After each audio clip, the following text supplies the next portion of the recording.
এক নতুন পৃথিবীর খোঁজ মিলল বিজ্ঞানীদের কাছে। পৃথিবীর মতো গরম জল থাকতে পারে, খুব কাছেই দেখা দিল অন্য পৃথিবী। তিলোত্তমায় যে গরম দেখা যায় সেটাই রয়েছে একটা গ্রহ জুড়ে, যা পৃথিবীর খুব কাছেই অবস্থান করছে। তবে কি সেখানে প্রাণ রয়েছে? এ শহরে এবারে গরমে পারদ চড়েছে 43 ডিগ্রি। এমন উত্তাপ কষ্ট, তবে মানুষ সেই গরম অভ্যাস করে ফেললে দিব্যি থেকে যেতে পারে। এই নিয়ন্ত্রিত তাপমাত্রায় প্রাণের অস্তিত্ব থাকতেই পারে, তাই এটা অস্বাভাবিক নয়। পৃথিবীর খুব কাছেই ঠিক এমনই একটি গ্রহের খোঁজ পেলেন বিজ্ঞানীরা। তাই নতুন করে ভিন গ্রহের প্রাণের অস্তিত্বের তত জোরদার হয়েছে।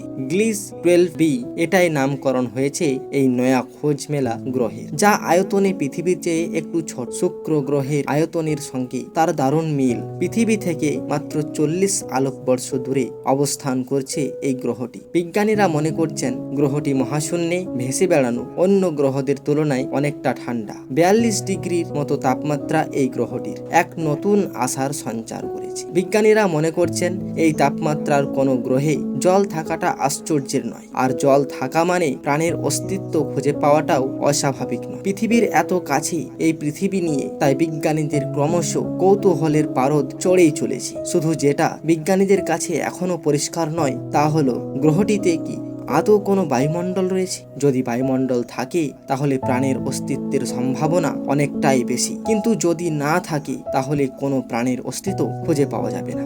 ভিডিও ভালো লাগলে সাবস্ক্রাইব করবেন।